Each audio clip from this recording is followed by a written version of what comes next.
ಎಲ್ರಿಗೂ ನಮಸ್ಕಾರಗಳು. ಈ ದಿನ ನಮಗೆ ಬೀದರ್ ಲೋಕಸಭಾ ಕ್ಷೇತ್ರದ ಮಹಾಜನತೆ ನಮಗೆ ಪ್ರಚಂಡ ಬಹುಮತದಿಂದ ನಮಗೆ ಗೆದ್ದು ತಂದಿದ್ದಾರೆ, ನಮಗೆ ಆಶೀರ್ವಾದಿಸಿದ್ದಾರೆ. ಅದಕ್ಕೆ ಎಲ್ರಿಗೂ ನನ್ನ ಧನ್ಯವಾದಗಳನ್ನು ಸಲ್ಲಿಸುತ್ತೇನೆ. ಅವ್ರ ನಿರೀಕ್ಷೆ ತಕ್ಕಂತೆ ನಾನು ಕೆಲಸ ಮಾಡ್ತೀನಿ.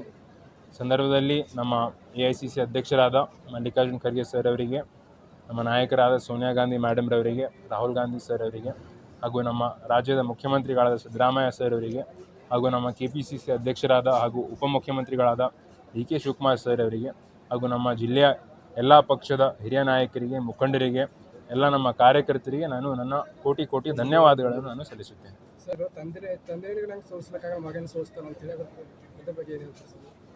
ಹೇಳೋದೇನಾದರೆ ಜನ ಒಂದು ನಿರ್ಧಾರ ಮಾಡಿದ್ದಾರೆ, ಜನ ನಮಗೆ ಅವಕಾಶ ಮಾಡಿಕೊಟ್ಟಿದ್ದಾರೆ, ತಕ್ಕಂತೆ ನಾವು ಕೆಲಸ ಮಾಡ್ತೀವಿ.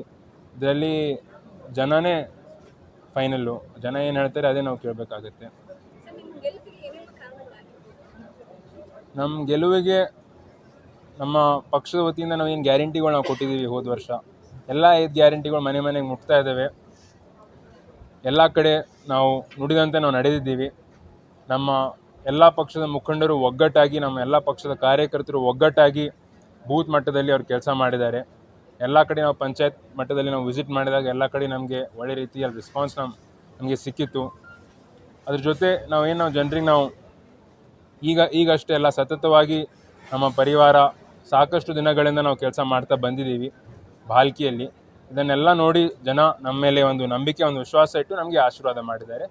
ತಕ್ಕಂತೆ ಅವ್ರ ನಿರೀಕ್ಷೆ ತಕ್ಕಂತೆ ನಾವು ಕೆಲಸನೂ ಕೂಡ ಮಾಡ್ತೀವಿ ಅಂತ ನಾನು ನಮಗೆ ಹೇಳೋದಕ್ಕೆ ಬಯಸುತ್ತೇನೆ.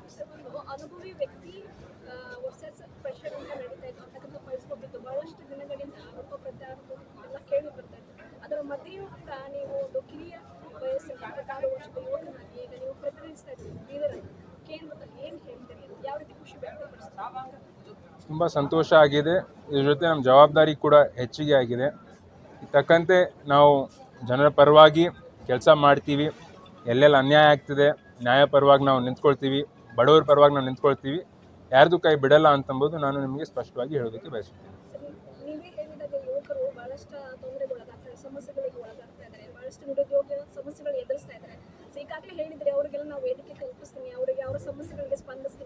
ಹೌದು, ನಿರುದ್ಯೋಗಿ ಸಮಸ್ಯೆ ಇದೆ.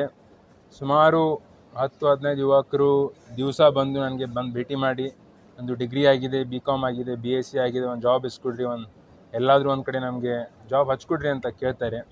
ಅದಕ್ಕೆ ಇಂಥ ಸಂದರ್ಭದಲ್ಲಿ ಯುವಕರಿಗೆ ಒಂದು ಉದ್ಯೋಗ ಕೊಡಿಸೋ ಕೆಲಸ ನಾನು ಮಾಡ್ತೀನಿ, ಪ್ರಾಮಾಣಿಕವಾಗಿ ನಾನು ಪ್ರಯತ್ನ ಮಾಡ್ತೀನಿ. ಜೊತೆ ರೈತರ ಪರವಾಗಿ, ರೈತರಿಗೆ ಏನು ಫಸಲ್ ಬಿಮಾ ಯೋಜನಾ ಅದರಲ್ಲಿ ಅವರಿಗೆ ಕರೆಕ್ಟಾಗಿ ಹಣ ಬರ್ತಾ ಇರಲಿಲ್ಲ, ಸಮಯಕ್ಕೆ ಬರ್ತಾ ಇರಲಿಲ್ಲ, ಕರೆಕ್ಟಾಗಿ ಅಮೌಂಟು ಕೂಡ ಬರ್ತಾ ಇರಲಿಲ್ಲ. ಇವೆಲ್ಲ ಸಮಸ್ಯೆಗಳು ನಾವು ಒಂದು ಪರಿಹಾರ ಹುಡ್ಕೊಟ್ಟು ನಾವು ಎಲ್ಲರೂ ಪರವಾಗಿ, ರೈತರ ಪರವಾಗಿ, ಯುವಕರ ಪರವಾಗಿ, ಬಡವರ ಪರವಾಗಿ, ಮಹಿಳೆಯರ ಪರವಾಗಿ, ಎಲ್ಲ ವರ್ಗದ ಪರವಾಗಿ ನಾವು ಒಳ್ಳೆ ರೀತಿಯಲ್ಲಿ ನಾವು ಕೆಲಸ ಮಾಡ್ತೀವಿ ಅಂತ ನಾನು ನಿಮಗೆ ಹೇಳುತ್ತೇನೆ. Okay, thank you.